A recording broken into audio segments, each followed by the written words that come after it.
Good evening. Is it Edward? Are you from Councilmember Avilas's office? Maybe we could, Robert, if you could unmute Edward, that'd be great. Hey, all, I am. Thank you so much for joining us tonight. We're just waiting for folks to jump on.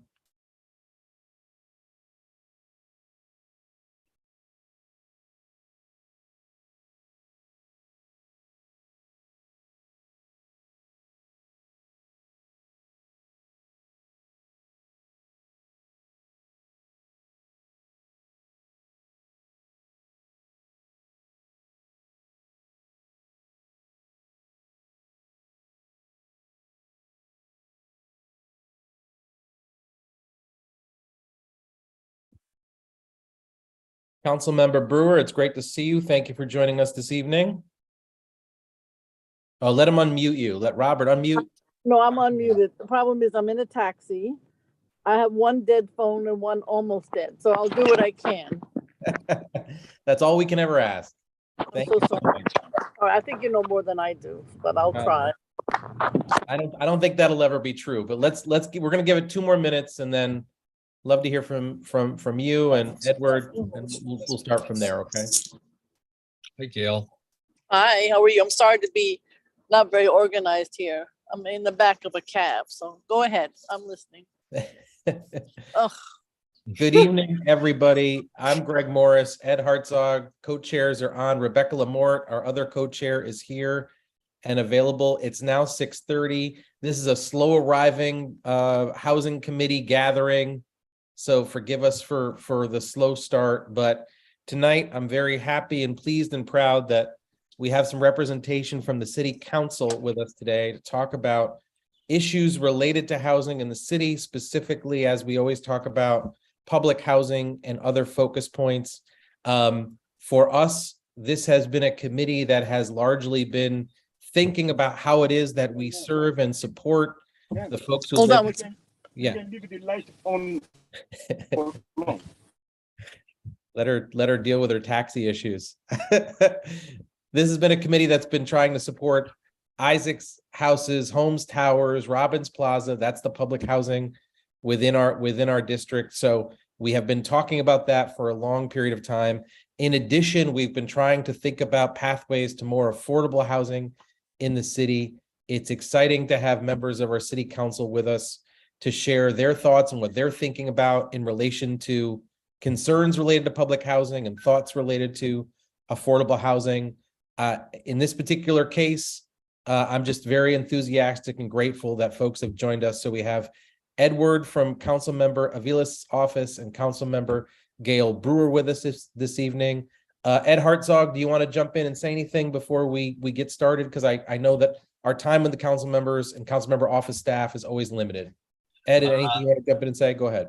Just hello and welcome everybody to this month's meeting. Greg, I have nothing to add other than hello and nice to see familiar faces and familiar names behind screens. Gail, hope the cab ride's going well. Stay safe and careful out there. And our other co-chair, Rebecca Lamort, is on. I know she's going to do the best she can to jump in. Rebecca, if you're there, do you want to say anything? If you got a second, we know that you're dealing with some other issues. Okay, she's muted at the moment, so. I'm going to grab some caffeine. I'll be right back. I'm not leaving you all. Always a good strategy for you, Ed. Thank you so much. Yeah, I have a late night in front of me. I'm here. I'm with you. It's turned up loud so I can hear you all. Awesome. So, Councilmember Brewer, I know you're in the back of a cab. I'd love to, if you're willing to maybe I'll try. Kick us off, feel free. I want to be respectful of your time. Okay, I'll try. I don't know that I'm as prepared as I should be, but Okay. there's like 4 or 5 different places that this is all being discussed. Jessica Katz in the mayor's office has some ideas, and Yep. I will try to remember what she said. Secondly, the city council has a task force looking at affordable housing. Mhm. And then you probably know that Community Board 4, I haven't read the whole thing, just came out with a housing proposal. Yep. So everybody's trying. And of course, if I had my way, the biggest, I like big ideas. It's some kind of a Mitchell-Lama light and bringing back single room occupancies because they're illegal right now.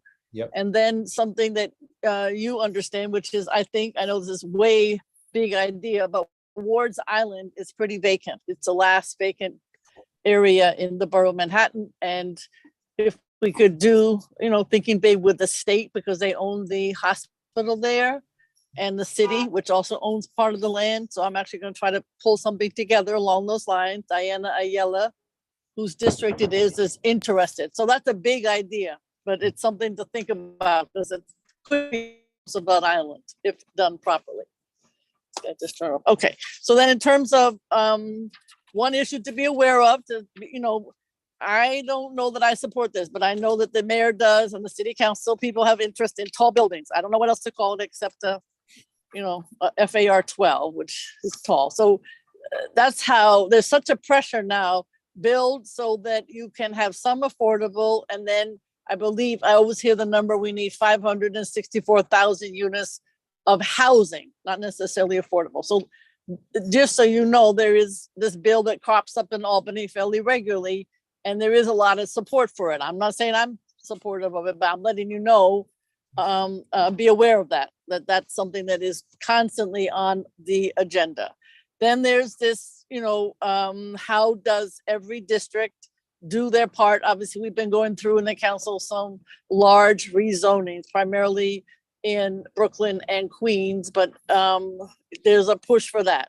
Then there's the issue of, trying to make sure this is the easy part, that it's, adoption to the climate change, sustainable open space, healthcare, education, all of the essential services. I've always found that to be the easy part. The hard part is figuring out the affordability number that is in some of these large projects. And of course, you've been doing this for a long time in the Board 8. Now, in terms of looking for space, I noticed that down on the Lower East Side, where we sued and lost for 2 bridges, there's another lawsuit. It's and certainly you're going to see that people are going to go looking for NYCHA and schools where they can get air rights. So you have to be very aware of that. And I would suggest that Homes, we won the case lawsuit, but doesn't mean it's not going to come back. And as you and I have talked about, it should be planned now by the community board, as opposed to waiting until this developer reappears or somebody else does. The difference between when I was borough president and now is this huge pressure, not to say it's all being dug and built, but we have to build housing. It doesn't matter whether it's 25%, 50%, 40%, and even the AMIs are not as big a deal. Just build.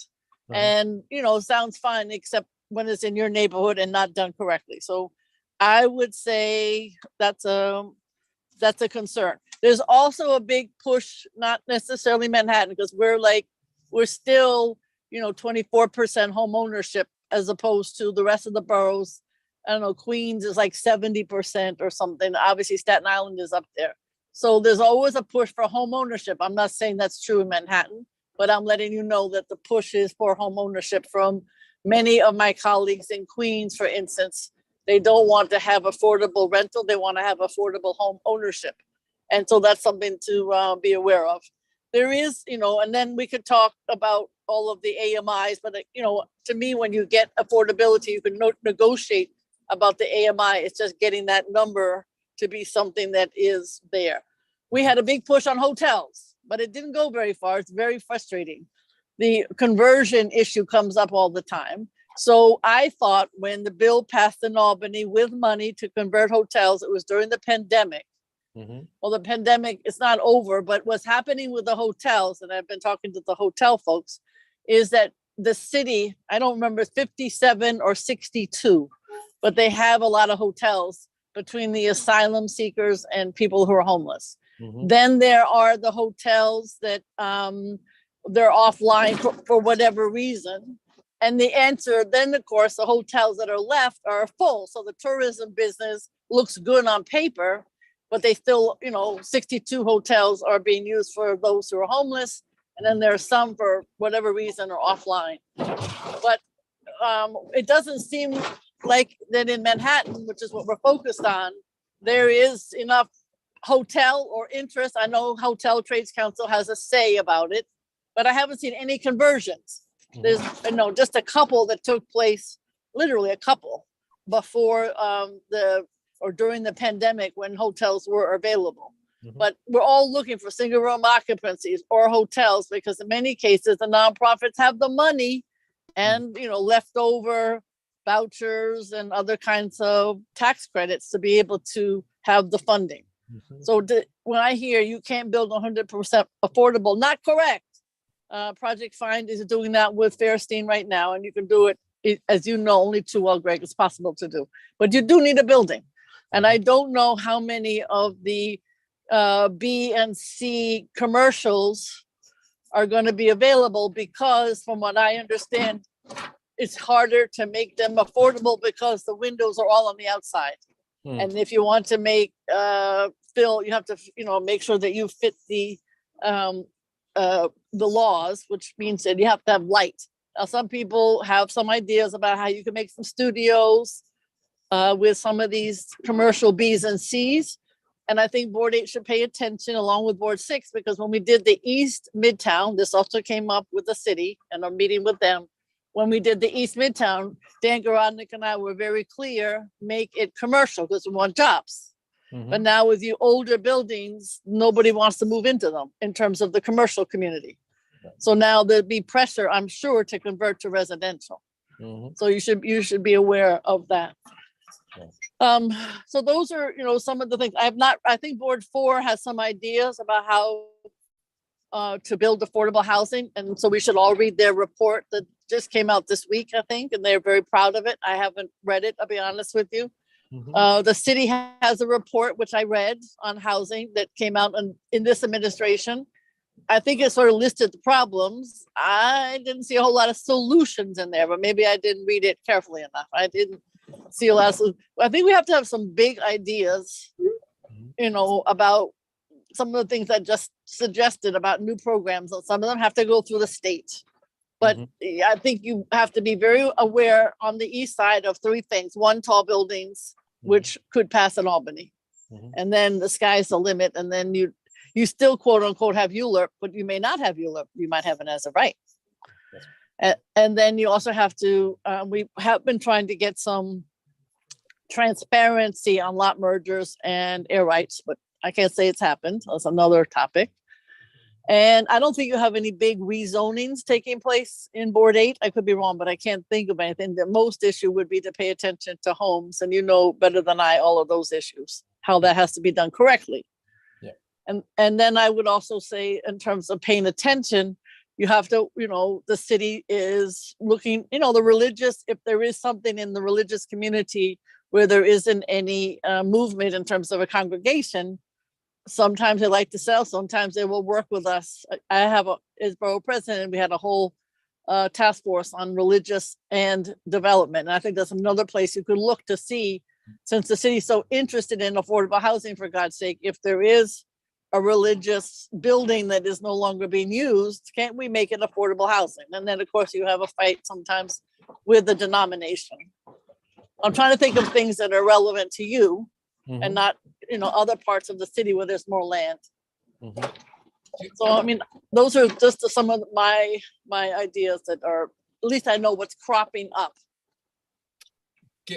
Gail, could you, it's not in our district, but I saw council member Juan on New York 1. I think it was this week, maybe it was last week. I know the vote's coming up next month on the development that is going on in Astoria. She Yes. is negotiating very vociferously. I see really very adamant on this 55%. Could you give us a little insight on that? Because I know you're Absolutely. aware I of know all our about it. struggles Yep. here. We get this constantly, oh, you're lucky we're giving you 20% kind of rap. No, I know it very well. It's owned by Silverstein, Larry Silverstein. And it is a large, I don't know, like 6 to 10 buildings or something like that. And she's got 40% affordable now, along with open space, community facilities, etc. But she'll take 50. She's asking for 55. Right. I can't tell you, again, the city council, I can't tell you that they're 100% behind her. I'm being honest with you, in the sense that some folks think 40 is enough. I've been trying to help her get to the 50. I don't know where it's going to end up. It's very much in the air, shall we say, because it's not just a percentage, it's this issue of, which Ben Kalos went through. Does one person get to make the decision, or is it the city council? And in this current environment, there is this unbelievable pressure to build housing. Mhm. I know So- sorry to interrupt. I know the council member from up in Harlem took a lot of heat for putting the kibosh on the development, was it on Lennox? Over there Yeah, on the what west side. 145th Street. What happened Right. there, though, was the developer pulled out before there was even a vote. So there was no, what will happen if one person makes a decision? That didn't happen because the developer pulled the project. Is So it because that's- of the council members' opposition, or? I think it was not just a council member. There was a lot of community board opposition, and it was, who knows? I mean, it was an early. If it took place today, it might be a different story because of this pressure to build, like what's going on in Queens.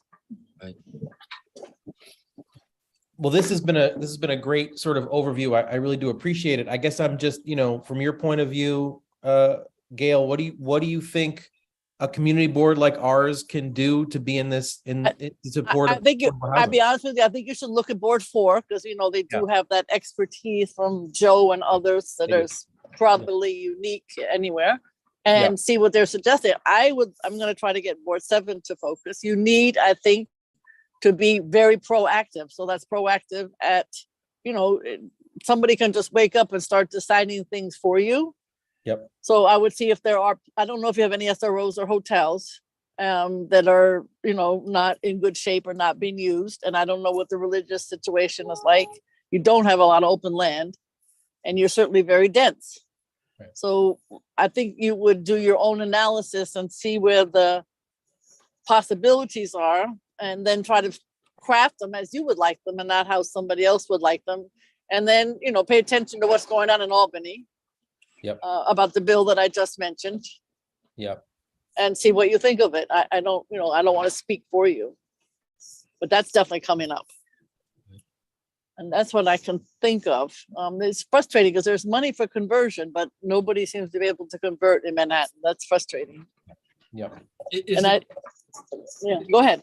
No, I was gonna say, is it because it's just, I mean, it obviously it's about economics, right? I mean, the land is just, someone it told me, an attorney who does a lot of applications in front of us, indicated to me, and I think he was the regional director for HUD back in the Carter administration. And he and I had lunch one time and he said to me, one of the reasons why they were able to do it during the Koch era was because you remember, folks who were here in the 60s and 70s, when, it just was blight and they were knocking down buildings, is you just had this open space, and buying the land is 40% or so of the overall cost for the developer. I mean, it's a fixed cost. Anybody's taken microeconomics knows, there's no way you can get around that. In Manhattan, the land is just so, on the island, it's just so expensive.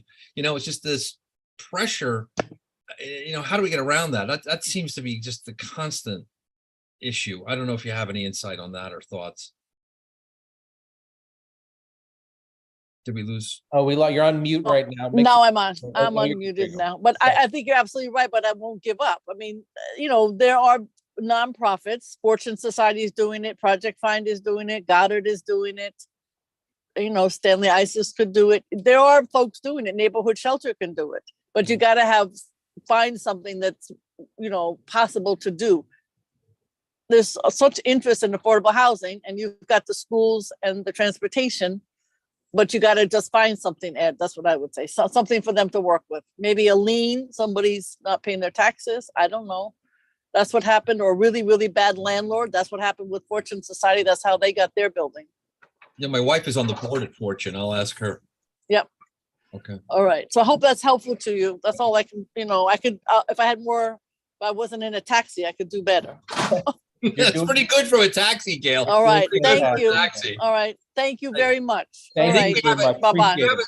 Bye. Thanks, Gail. Take care. I- Bye-bye. Rita's hand is- And we'll hold on to Rita for a second because I want to make sure that we let Edward get in. Edward is from the office of Councilmember Alexa Aviles. Edward, do you want to jump in here? I know she's the chair of the Public Housing Committee. And I know Councilmember Brewer just did a kind of an overview of a lot of different pieces of the puzzle when it comes to affordable housing.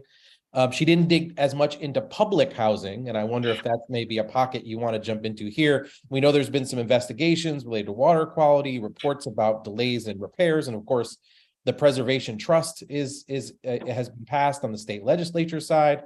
We don't know how that's going to turn out. I guess I would just kick it over to you to say, what can you tell us? What should we be thinking about?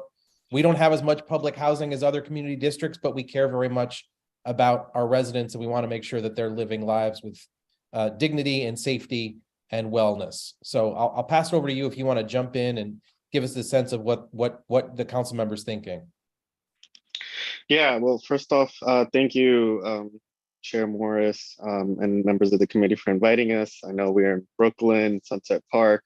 For folks who don't know, again, Edward Serta, Chief of Staff, Councilmember Alexa Vila. She represents parts of Sunset Park, Red Hook, Borough Park, Park Slope, and Bay Ridge. Red Hook being the largest public housing development in all of Brooklyn. And so, yeah, she's chair of public housing, and that's definitely a key part of this equation of how do we address this affordable housing crisis, sorry. And there's just so much to touch base and like work through when it comes to NYCHA. We know the endemic problems that authority has had, lack of timely repairs, vacant units that don't have the necessary inspections and repairs to turn them over. So they're just go for months, if not years on end, just vacant. And again, any unit that goes vacant is an issue. Grounds that are not kept, trash everywhere, and boilers that are out of date, infrastructure that is like decades old and crumbling. And at the same time, we see a disinvestment into the authority. So there's no money to fix any of the issues that, again, have been going on for decades.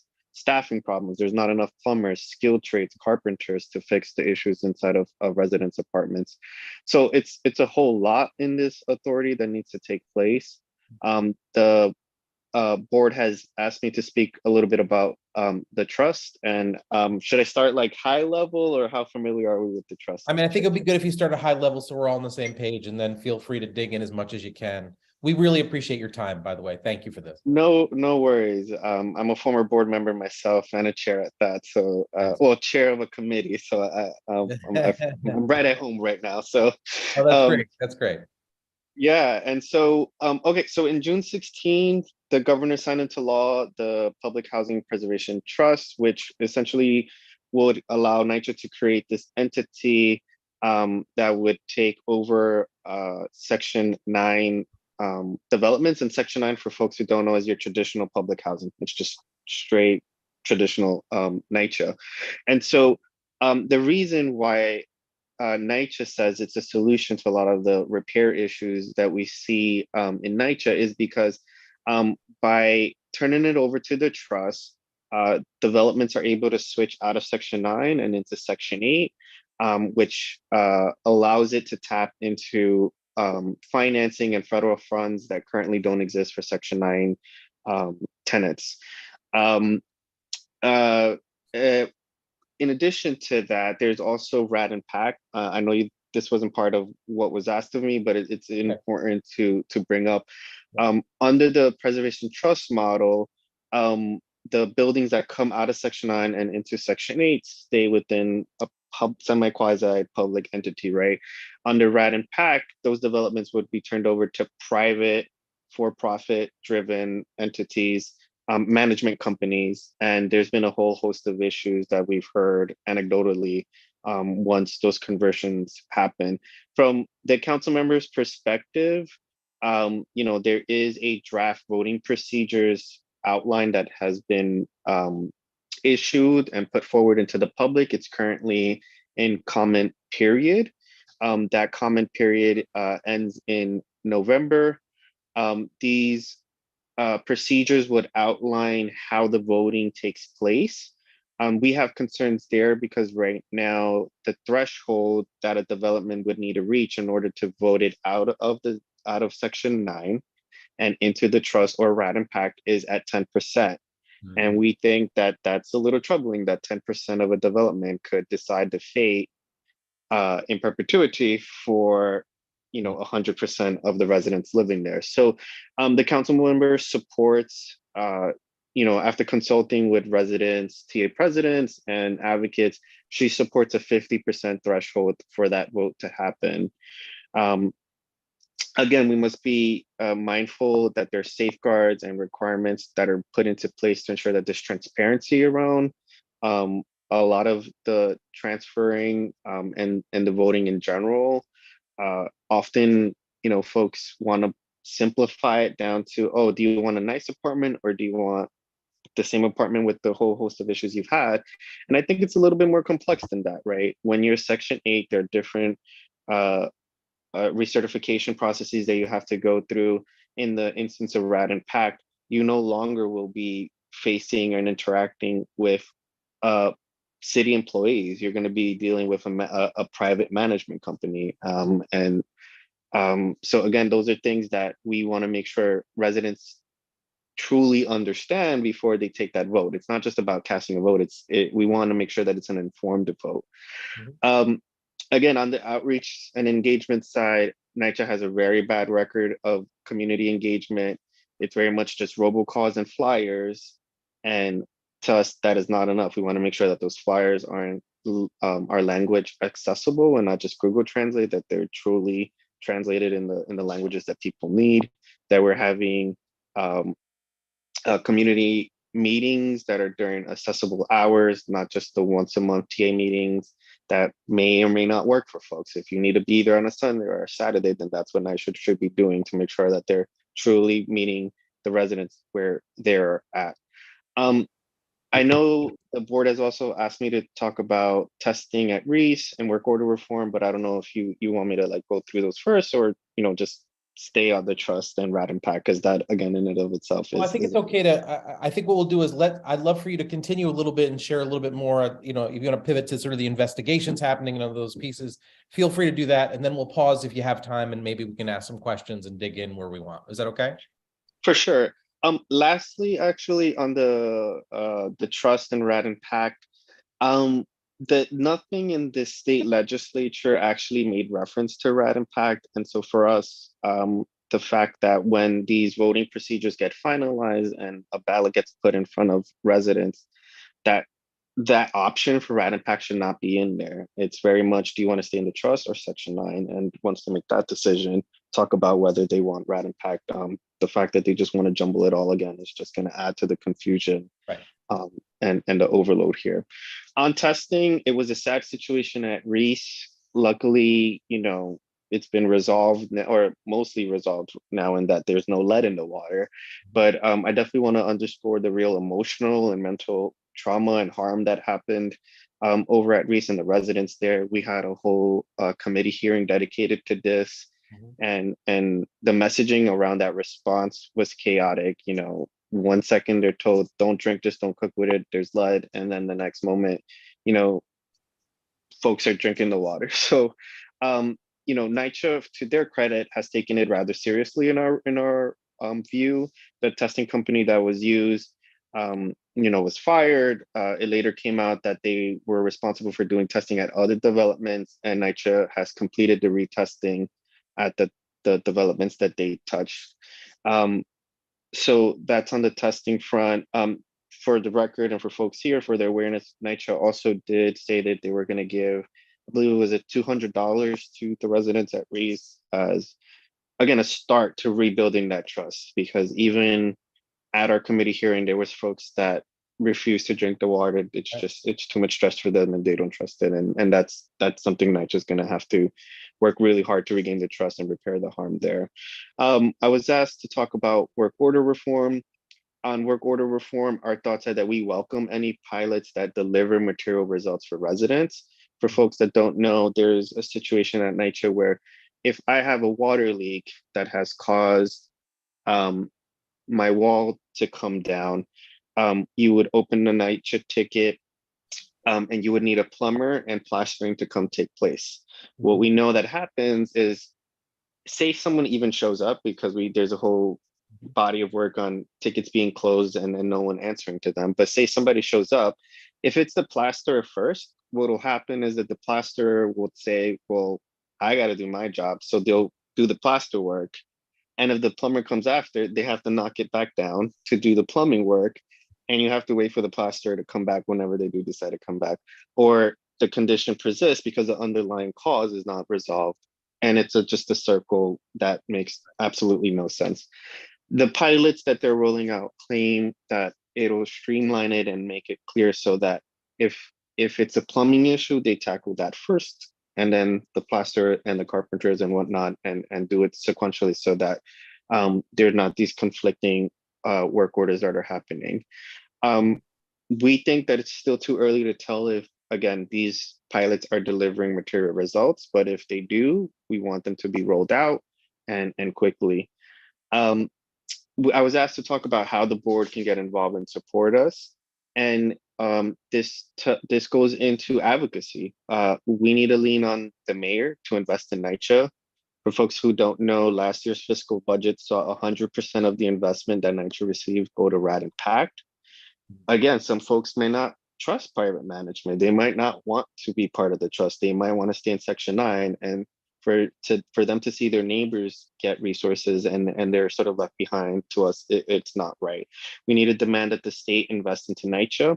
Currently, the state mostly has predominantly in the last couple of years only allocated resources to NYCHA capital, which again, we understand the capital needs are great. They're in the billions of dollars.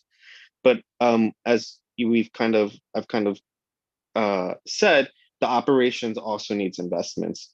There are not enough skilled trades. We need to be creating pipelines for folks to get real jobs, union jobs into these skilled trades so that we can fill these gaps and we're not having the shortages that we're seeing now.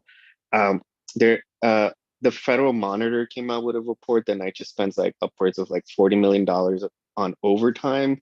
And while it's great for folks that are getting that overtime, it's not solving the issue. And so if we need to take some of that money and create pipelines for folks to fill in the gap, so we have not one carpenter for like 30 developments, then I think that that's something that NYCHA needs to take seriously. I'll close with our a plug-in for our committee. So our next committee meeting will be on November 17th at 1 p.m. The topic is going to be community engagement.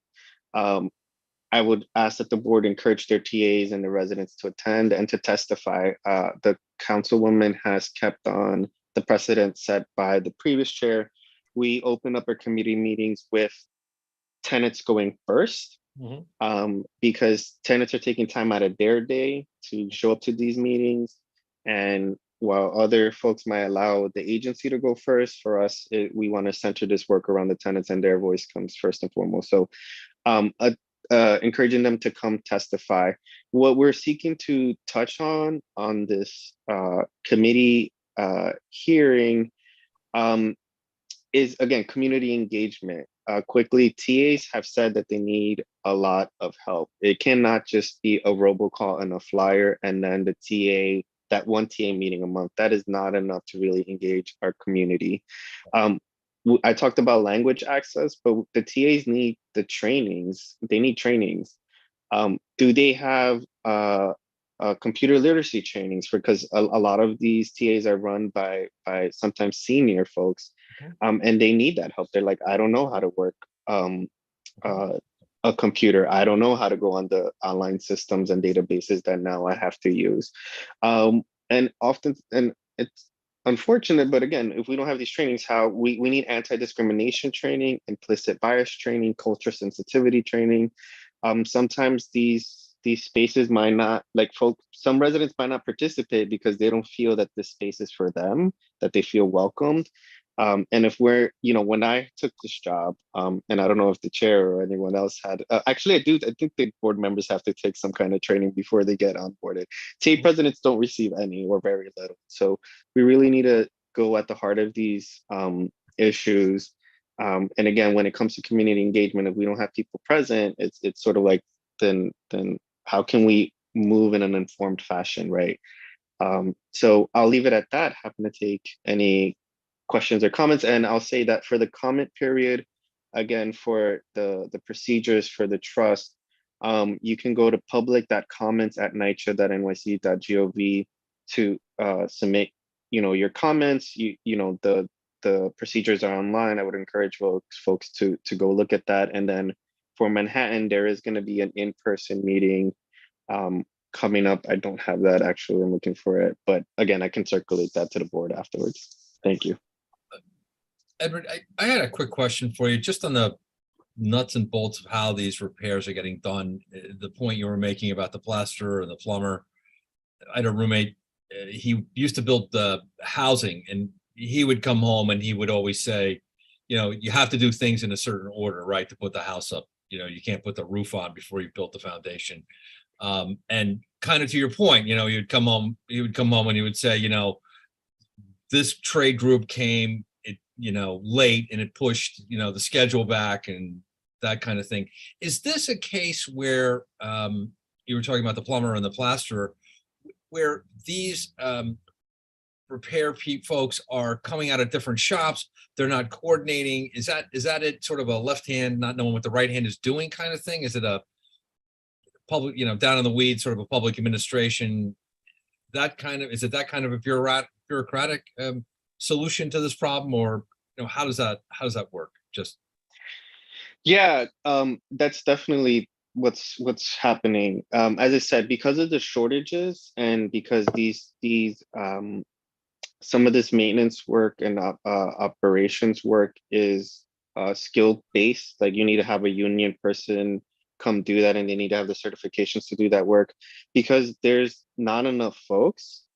I don't think I'm entering hyperbole when I say, the plumber might have to go to service an apartment in the Bronx and then has to haul it back to Coney Island and then has to go back to Queens. And so again, to line those things up is proving difficult. My understanding, again, I sit through a bunch of briefings and stuff, but my understanding is that with some of these pilots, they're trying to localize that skill work so that the carpenter and the plumbing are not doing that crazy schedule of I'm in the Bronx and then Coney Island, but keeping them only to like a certain geographic area. And that's why those pilots have been only in Queens, I believe. And then the other one, I believe, was the Bronx. And it hasn't been rolled out to other areas because they're trying to change that model. But as it currently stands, yes, it's very much that there's just no coordination of repairs. And that's why we see what we see, which is, someone comes and says, well, I'm going to do my job, and then leave when they should probably not do the work until the underlying issue is fixed. And I can imagine, I grew up in a place where we redid the house a few times. And the rule of thumb was, once you break through a wall or, getting to the underlying problem, Lord knows what you're going to find once you get in there. It may be, you have a leak, so you got a hole. And then once you're in there, you're like, yeah, there's a leak, but then the pipe and, off we go down the rabbit hole, so to speak, and a whole lot of other issues come up. That, I guess, happens as well.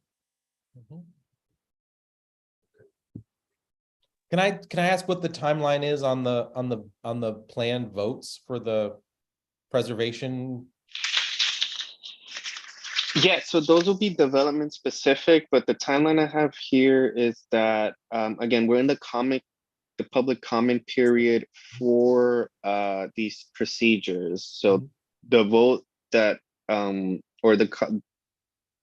excuse me here, because this is a gap in my knowledge, I'll have to circle around, but this needs to happen first. The procedures need to be established first before vote can take place. And so November 23rd is when the public comment period closes. December 17 is when they will publish the final rule. And then early 23 is when they'll start the community engagement process. Got it. And quickly to just also, I think anecdotal examples of things is really helpful to help folks understand. So to Mr. Ed's point, there was a situation about like breaking the wall and then seeing that there's more there. I've seen several residents at this point because we visit developments all across the city where, for instance, they wanted to change the cabinets. They change the cabinets, they pull it apart and they see that there's water damage or something underlying. And so they're like, oh, we have to stop. And then there's residents who haven't had cabinets for a year. The same thing with sinks. I went into an apartment and someone's sink is essentially a slop sink, and it's just not dignified, and it's wrong. And so just to share a little bit of like what we see and what residents at Night are facing each and every day. And would you go so far? Is it reasonable or unreasonable to say that you are getting public housing is getting some attention? NYCHA is doing some amount of the work, but is it a matter of, well, these problems are very complicated, there's a lot of work that needs to be done? Or, I mean, I'm curious sometimes as to what the real foundational causes of some of this complexity or these challenges are. And I'm wondering from your perspective, the council member's perspective, what's really the difference maker here? Well, I don't think she would boil it down to just it's throwing money at the problem. You know, there needs it's a whole lot. They're very complex, but at the same time, it's just mismanagement. You know, the fact that we can't get, you know, the carpenter to talk to the plumber, I think just says it all, right? You know, if we can't do that, it just shows that the management is not there. And you know, it's about morale, and it's about, you know, engaging residents as well. For instance, if there's staffing shortages, what are you doing to increase the staffing and creating those pipelines? But also, and this is something we'll also touch on at the committee hearing, there was a survey that they did and of residents, and 48% of residents said that they would be willing to help to clean up their developments. So what are we doing to engage them and harness them? For us in District 38, we've done community cleanups and it's been beautiful. Community turns out and cleans it up themselves. Of course, you know, we need to change patterns of behavior as well, right? We can't just, you know, try to turn a blind eye to that and be ignorant of that.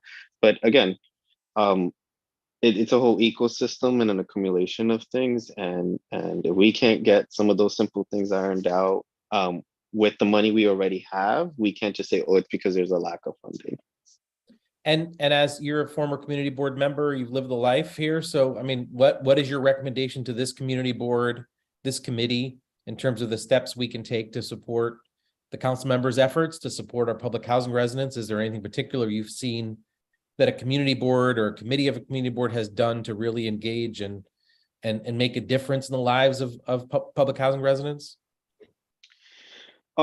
Yeah, I mean, I'll go to my earlier comments about we need to get our state electeds to fully fund NYCHA again in capital and operations. The mayor, we you know, needs to also invest in Section 8. It can't just be rat impact and market driven solutions.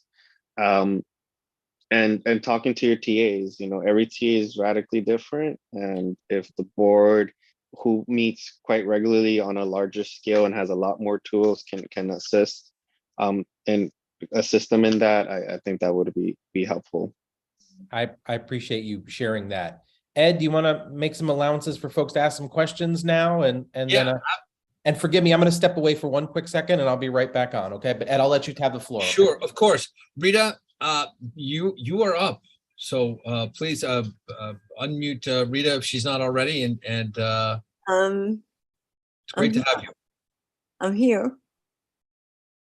Can you hear me? Yes, we can. I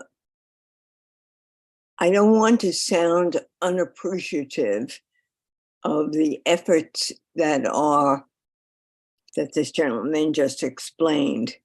However, I am old enough to know that these efforts are the same efforts that have been going on for the last 40 years.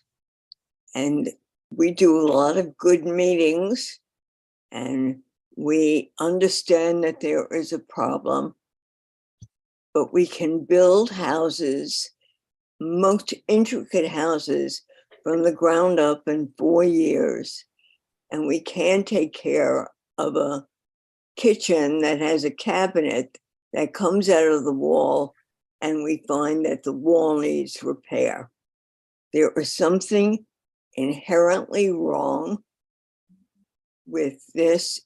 Meanwhile, nobody's salary is not paid in NYCHA.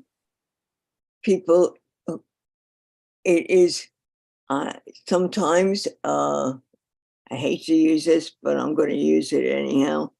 A license to steal when you give NYCHA money. And there are people all over this world who would be thrilled to come here. And not only that, I know that they're here because they helped build the 2nd Avenue subway. And that took 10 years. What it is that, can you answer, does each building in NYCHA have a superintendent? I'm asking the presenter. So I'm not, I can't answer that. That's a question that I would have to, turn over to NYCHA, because I'm not from the agency. I'm with the council member's office. We have an oversight role, as she is the chair of public housing. But for those sort of operational questions around staffing, I would encourage the board to reach out to NYCHA, maybe have them send a rep to come present.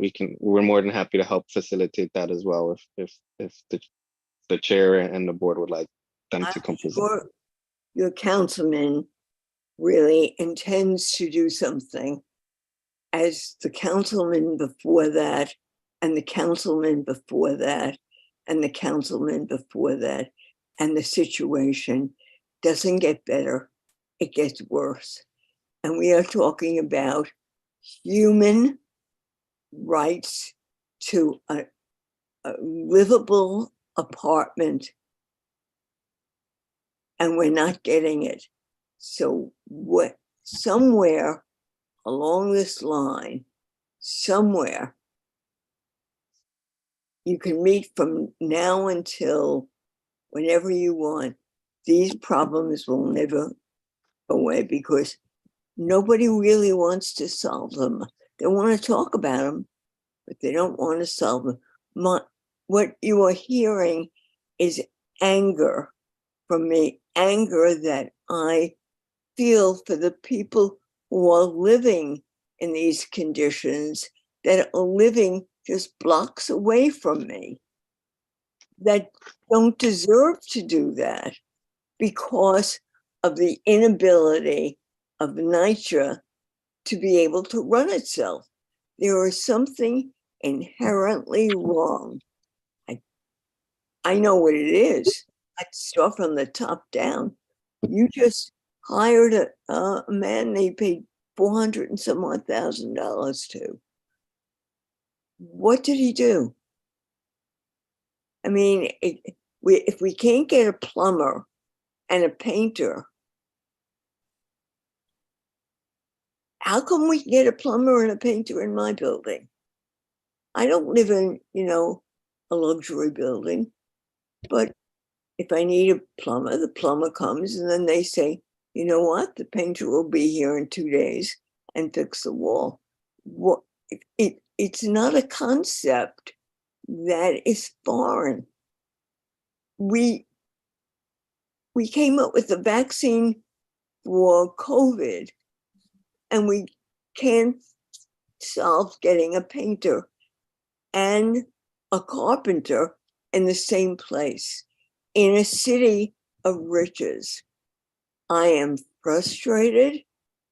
I can't even support what you are saying because I know where it's going to go. Your councilman will move on, and the next councilman will have another meeting, and it seems to be okay with everybody. It's not okay.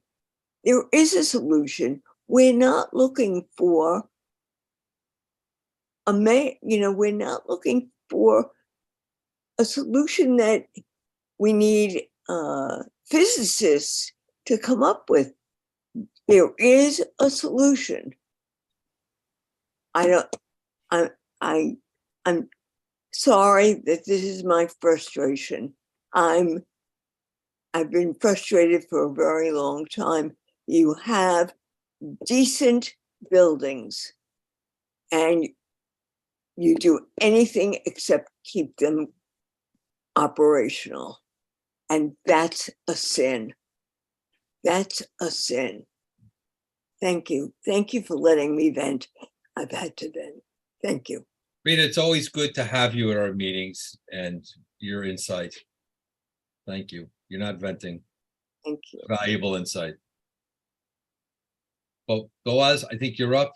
Member of the public, please. Okay, I have a comment and I have a bunch of questions. First of all, can you hear me? Perfect. So regarding the decision makers, Ed, Greg, the co-chairs, my opinion, our community board can help is to basically push to help any project or any initiative to add more apartments to Upper East Side, to our to the community board. Increase the inventory to help everyone. I'm a market rate. I live in a market rate rent, and if let's say that tomorrow there will be like 20 more buildings and with lots of apartments, market rate, the overall rent average will go down. That's regarding what I think that the community board can do. However, my question is around the niche, the public housing, and I'm new to all of this, and I'm curious how those things work. So, first of all, I've been joining those the meetings, and I'm learning a lot. Thank you. And this is basically my question. I understand that first of all, so I have a first question about the foundation, about the new foundation that basically Nietzsche is planning to sell bonds, right? I mean, for the I think it's around 25,000 units. And they are planning to send bonds and basically get funding for those 25,000 units. My first question is, will buy those bonds, and what the plan of Nietzsche eventually to be able to pay for those bonds and the interest and so on, because Nietzsche eventually is losing money. So, what will happen, I don't know, in 10, 20 years, once they will have to pay back to those bonds? That's my first question. My second issue is that from what I understand, the numbers just doesn't add up, meaning that Nietzsche, in the last year, their budget is $4 billion, something around $4 billion. The second thing, and if I look into their funding, I see that the city just give them, I don't know, 200 million, 300 million, something like that. Majority of the money comes from the federal, I guess from the White House. I don't know, but not from New York City, right? Now, Nietzsche is basically saying this is the number. I saw that the mayor was saying that.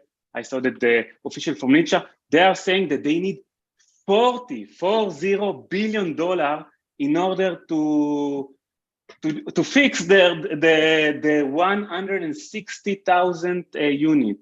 First of all, is this the correct? I mean, is this the correct value for $40 billion?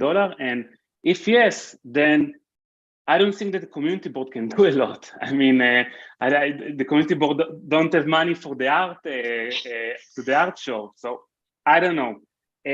My only thing, when the only idea that I have,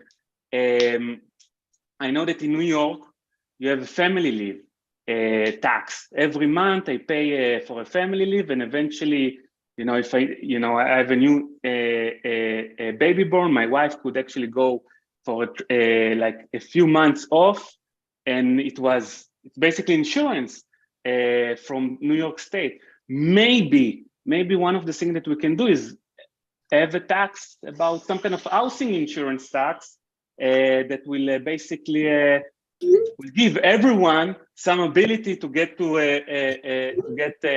housing. That's basically it. Thank you. Thanks, boss. Edward, is there anything that you heard there you want to weigh in on? We heard a little bit about bonds. We heard a little bit about I saw you nodding when the numbers started to come out there too, in terms of the cost of how to solve these problems. The floor is yours if there's anything you want to weigh in on before we sort of transition over to Gail's question. Yeah, and I want to also thank Rita for her perspective. That frustration you hear is true across the city, everywhere. And so again, we agree with a lot of what she's saying.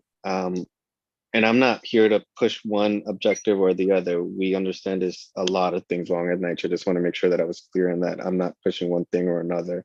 Residents at the end of the day need to make the decision that they feel is best for them. On the bonds, that's something NYCHA is going to have to answer. We're getting into the really technical financing of the trust. But yes, the trust would allow as I opened with, NYCHA to access private capital to fund some of this work. I think again, this is some of the concerns we have. While we welcome repairs and we want to see material repairs be done to improve the lives of residents, when we asked NYCHA, what happens if you do default? Because that's what I believe the question was. How will you pay it back, and what happens if you default? Yep. From what I heard NYCHA testify, they say that it's highly unlikely that it will happen, because if they ever got to that iceberg, that the city would step in, or that the state would step in, or that the federal government would step in. And then for them, it's that it's unlikely that they would ever allow NYCHA to go into default on these bonds. My council member counters with, well, if we took the track records, which is that the city doesn't fund NYCHA, that the state doesn't fund NYCHA as it is, and that the federal government doesn't fund NYCHA as it is, why would we want to trust that if we hit that iceberg, they would suddenly, out of their goodwill, be like, okay, let's bail you out? Right. Again, that's like our healthy skepticism that we introduce into this conversation. And so again, I can't answer it, but that is a concern we have about what happens if you go into default, and that isn't written into any piece of the legislation as far as I understand it. On the $40 billion, I would point you to the reports that the federal monitor has. They've done some great work on this. And when I sat in on a meeting with the federal monitor, they said that 40 billion number is actually not accurate, because when we talk about these numbers on repairs, they're usually a snapshot in time. So whenever that number was created was who knows when. But as we know, time goes on and buildings deteriorate. And I believe Ed is it sounds like you have some expertise in the real estate area. So I think you would appreciate that, if this costs $10,000 today, with inflation and the rest of the costs and fluctuations in the market, it's 15 the one before, and then time the infrastructure is aging and it goes higher and higher. So that I think the number that the federal monitor uses might be different, but again, I don't think it's accurate, because as time goes on, the buildings are just deteriorating more and more, and the cost is going higher. Plus, let's factor in that we have inflation now running at 8%, and I'm sure that hasn't impacted lumber, drywall, plaster, paints, everything else, right? To your point, Edward. Yeah. And as for the tax, thank you for that idea. And why I say that we need to take these to our state and federal partners. The tax, I believe, is a state jurisdictional matter. So thank you for sharing it. I would encourage you to relay that suggestion to your state representatives. I won't Thank you. That's great. We're gonna turn it over to Gail Barron. Gail, it's great to see you at a housing committee meeting. And It's good to be here, and I admit that there are a lot of the technicalities that I don't have a lot of knowledge about. We all agree that people deserve to live in a decent home. My question really goes to understanding that a lot of the NYCHA houses are relatively old. If you just look at the housing stock, they've been constructed a long time ago. I've heard from people who used to work at NYCHA and who left out of frustration that often what they want you to be able to do is go in and fix the plumbing, for example, in one building, but even getting an entire floor, an entire line vacated was difficult. And then there's always the question, if you could take everyone and move them to housing elsewhere, then you could go in and do a total repair job. But apparently just the questions of doing something like that doesn't seem to work. What I'm curious about, going from Section 8 to Section 9, where theoretically with more private involvement, it might be more efficient. Are there other housing authorities throughout the country that have best practices that have shown that they are able to monitor? I don't really think that NYCHA seems to have the accountability that we would hope that it would have. We always hear that because of the numbers of units of housing that they're really underfunded, even though they may have $4 billion in revenue, that may not go that far, given all of the issues that the deferred maintenance, things like that. But I'm curious, isn't there any other group somewhere in the country, even if it's smaller and not quite on the same massive size as New York City, that could be emulated? Is anybody doing public housing well?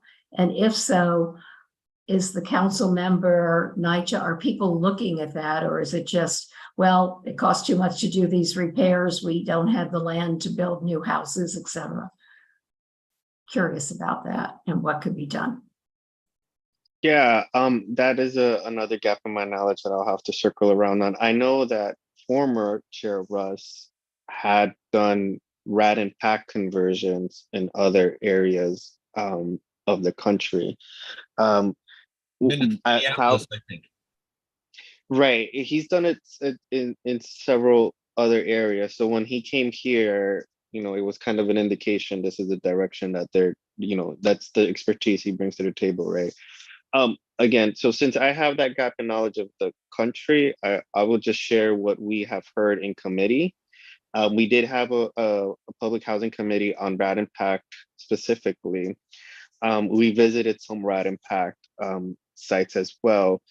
And it was reported, there was two things reported also in the media, so you can Google it as well.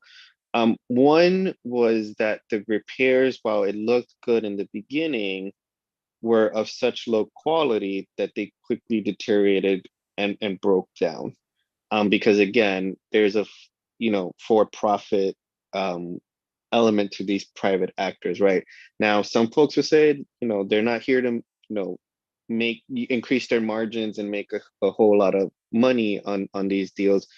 But we have asked for data transparency around like how much are these contracts being negotiated for, how much money are these private management companies making, what are the profit margins, and the testimony was that, well, we can't give that out because it would undercut the city's ability to negotiate some of these deals. Again, I would just put that out there. That's what they testified on, right? Another thing that was publicly reported was in Far Rockaway, where once the buildings were converted from Section 8 from Section 9 into Section 8, that they saw increases in evictions. Now, what NYCHA has testified is that the folks that they went after were chronically delinquent individuals insofar as like rent or like, nuisance issues or, problems, code of conduct issues, right, with the tenant. But again, we are in a housing crisis. People should not be evicted. Eviction is inherently like a traumatic and violent thing, and Exactly. we should exhaust as many, options available. And so again, I don't know that the reporting goes into like the case by case, but again, it's something that we saw for a little bit happening once those developments went from from section 9 into section 8. Thank you, Ed. Appreciate it. Thanks, Gail. Thank you. Oh, and I would quickly, sorry, Ed, quickly, Ms. Gail, our hearings are recorded and online. So if you're interested to see the RAD impact, you can go on the City Council live hearings, City Council website, and there'll be an option for like the live hearings. And then there's also like a database where you can go and see previous Great. hearings. That's right. Thank you. Thanks, Edward. That's great. I see Greg has taken he's away. Hi, Rebecca. We see you. See you out of the street. I see. Hi, everyone. Sorry I was late. I had a work event tonight, but I've been listening in. Thank you so much to the council members and staff for the briefing tonight. So I'll be quiet again. Sorry, Ed. No. It's great to see you. You were here with us all along. I don't know if we have. It's perfect timing, Rebecca. I think we have a small group tonight. So I don't know if everybody else is out. It's close to election time, so maybe everybody's out driving voter turnout. So I hope everybody's out voting. But I don't know if we have. I have nothing else to add. And Edward, thanks so much for coming and sharing with us. Rebecca, do you have anything else? Otherwise, I see Greg is away, but I don't know if he would mind if we. Oh, Rita. Somebody unmute Rita. I do have something to share. I'm sorry. No, please. I missed the last meeting. I was in the hospital. But one of the things that I said that I would do over the hiatus in August was to talk to people, to a developer who would hear who was a Mitchell Llama and no longer a Mitchell Llama, and what they liked about the program and what they didn't. And the only reason I bring this up is that Representative Gail Brewer brought up about Mitchell Llama Light. The one thing that stopped people from keeping investing was because of the limited profit. Now, most of the developers who went into Mitchell Llama really didn't have the money to do it without the state and federal government. So they needed the money. Now they're rich. They don't need the money and they don't need Mitchell Llama. So the question is, do we find hungry, poor developers and ask them if they would go along with that guaranteed profit or not? That's all I was able to find out. There's only one thing. Everything they loved about, two things. They hated the paperwork that they had to provide to HPD, and they tasted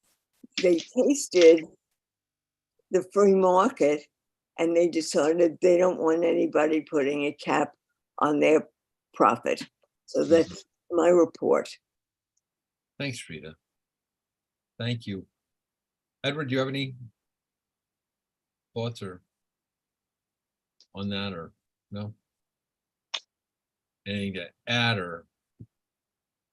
No, Mitch, in a previous role, I used to work for then Assembly Member Brian Kavanaugh, who could talk about Mitchell Llama for another hour. I'm not as well versed in Mitchell Llama. I was going to throw out, and then we can wrap up. Is I know we're having a big battle in the city, Community Board 8, on congestion pricing, and the reason why they have to do it is to get the funding to finance the bonds for the capital program. But I was wondering if we have, and again, one of the big issues I think people have with the congestion pricing is to give the MTA more money, given their incredibly good stewardship of public funds up till now. If there's a way to have some sort of like a dedicated something, tax or anything, to come up with the funds for NYCHA, although of course that would, I don't know if that's a solution, because then you're giving the money to an agency, which again has not necessarily been leading the way on best practices on stewardship of public funds. I don't know, just if there's any thought of that, or maybe we take the congestion pricing and move it to that. I don't know. Rebecca, you had thoughts on that? Great to see you back. Apologies for everybody. Sorry about that. No. I was just throwing out there the idea of, we were just talking about funding, and to Boaz's point on the 40 billion is, no one's ever gonna, I'm cynical. Everyone knows that. I don't see the government just coming up all of a sudden, President Biden and Mitch McConnell and Senator Schumer and Kevin McCarthy going, hey, let's cut New York City a $40 billion check for NYCHA. I don't know, call me crazy. I don't see that happening. So is there a way, sort of like they're doing with congestion pricing, right? You have this congestion pricing to dedicate certain funds, is there something, that we could Through do? the state, yeah, just to hop in really quick and sorry for any background noise. I'm just in transit back to my apartment. Through state legislation, there's some digital ad tax, for example, that's collected, that's not earmarked for anything. When you think about things like the stock transfer tax, that if there's legislation right now in Albany, if that passed, that would be earmarked for traditional infrastructure. But how do we define infrastructure? So there are actually some tools in the toolkit, Ed, that the state can do. It would require legislation, but this could maybe be something to explore in another meeting, talking about getting creative, how we fund housing, how we rethink housing. Because I know I was muted off camera, but I heard Councilmember Brewer talk about Innovation Queens and also 145 in Harlem. And so there are so many different housing projects, and the council's dealing with them all differently. And a lot of housing policy also comes from the state. So it could be something just to explore from the other side for a future meeting. And our local state senator just happens to be the chairwoman of the state finance committee. Yep, and it's a really powerful role coming up on budget too. I mean, from January to April 1, the state's going to be doing their budget. Housing is the #1 need right now throughout the entire state. So what does the state legislature do on that? What does the governor do?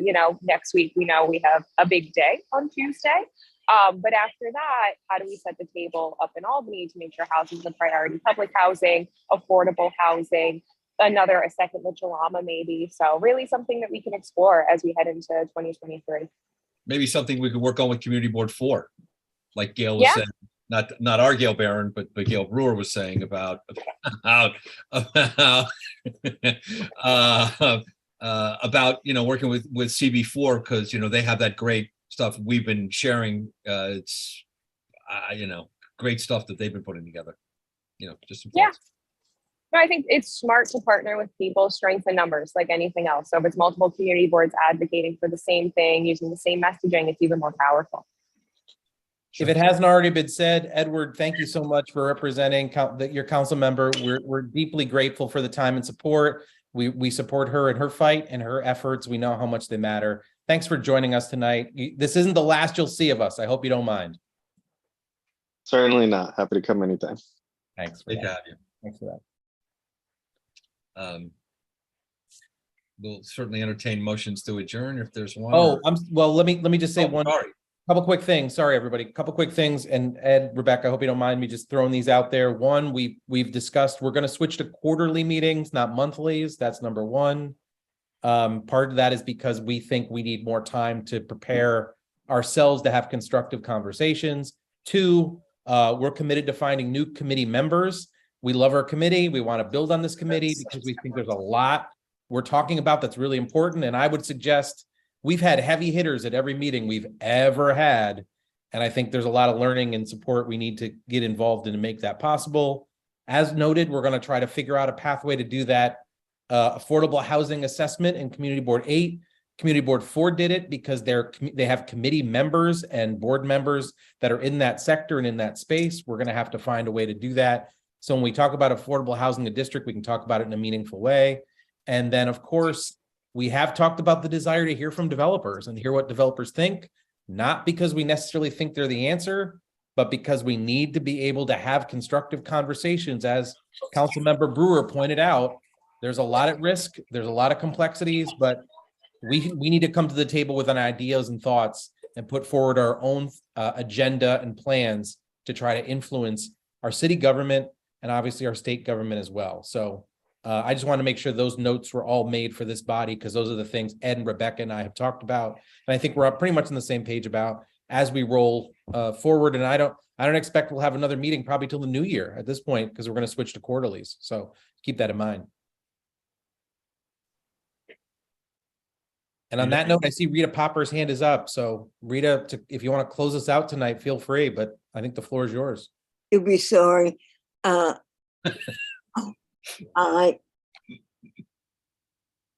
come from marketing and promotion, and the incentive to do something is of winning something. I don't understand. Let me rephrase that. Would it be possible to have a sweepstakes of carpenters, plasterers, whatever it is, companies that do that, and whoever, you lay out what you need. Obviously, we can't do that, but somebody could. Whoever wins gets to do a building and do it in the shortest amount of time and the best thing. And from there, they would be guaranteed more work to go on. So far, we hear, Joe over here isn't talking to Manuel over here. But if somebody had a cash incentive to put this together, it's not impossible. Look at what we're building. So that's a thought. And now I'm going to go. Okay. What do you think? Interesting. Besides that, it's crazy.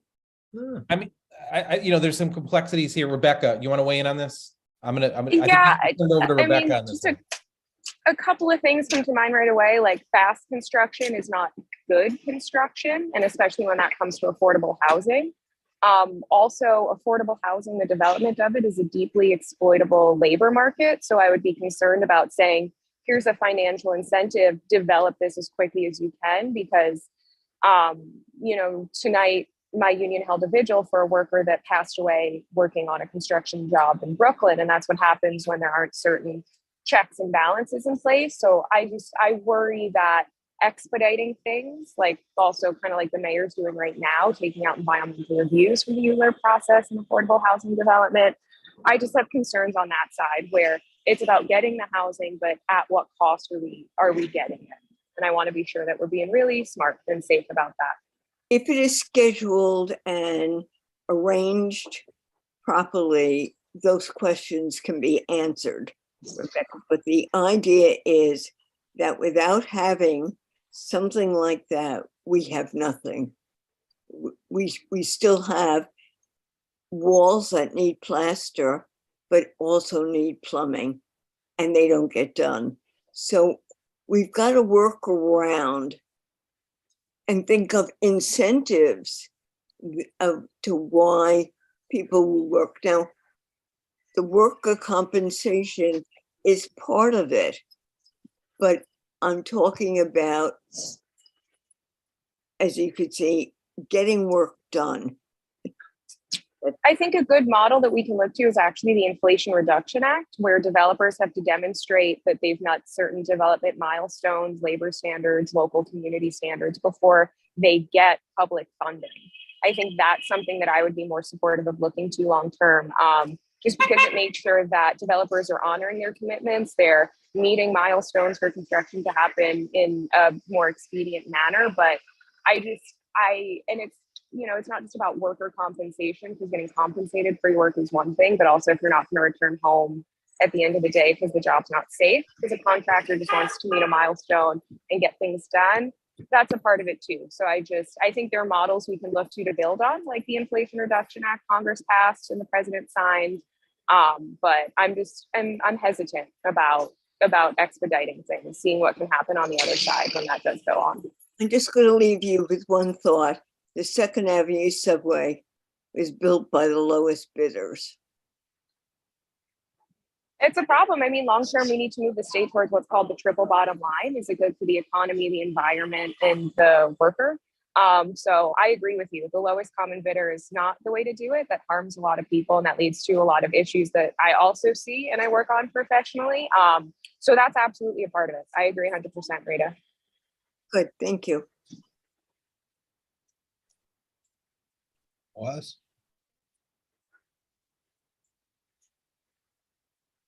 Rita, you and I live in the same building. One of the workers in the building went for 3 months leave because his wife gave birth.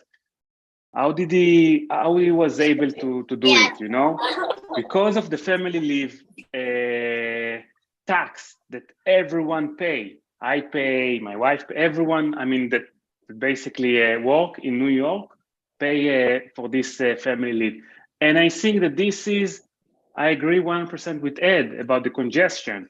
Instead of congestion tax, and I know people will not like it as well, but eventually it will be taxed. Eventually there is a money that someone need, I mean, the government doesn't print money, they print, but eventually we need to, I mean, New York or New York City, or they need to decide if we are going all in into affordable housing or not. If we are not going all in, then eventually it will, you know, this entire project will not go anywhere. But just like a childcare, universal childcare, you want universal childcare, every person need, I mean, if you work, every person need to pay a tax. And then eventually you will have a childcare. Same thing with, instead of congestion, have public transportation. You live in New York City, pay, regardless, you have a car, you don't have a car, you pay X amount of your tax. So you have a free access to the public transportation, something like that. All the rest of the games they are playing, the bonds, it sounds like a Ponzi scam. I mean, the Nietzsche eventually will have to pay back the bond and to pay back the interest. From where? The city funding this year, if you look at the numbers, I actually pulled it, New York City, the entire, for the entire, it's 105 billion for everything. So, I mean, eventually it should, the only solution, in my opinion, maybe it will be tax.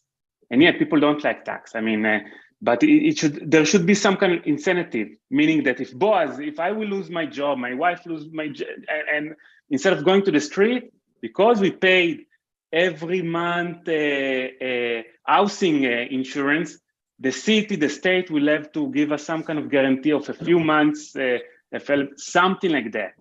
Because, and again, just like Ed was saying, if you are talking about congestion tax, let's say tomorrow you'll make a meeting of congestion tax, you'll get 100 people over here. Why there are only 9 people here?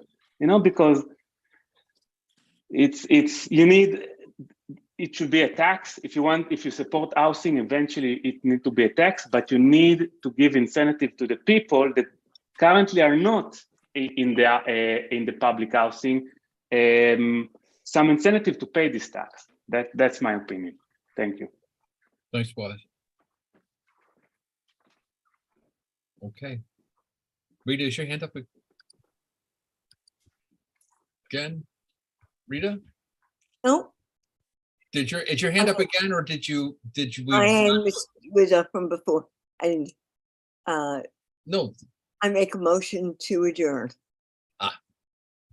Second, anybody? I'll second. Okay. Thank you, everybody. Thanks, everyone. Happy holiday. Thank you. Have a great weekend, everybody. Don't forget to vote. Thank you, guys. Thanks, guys.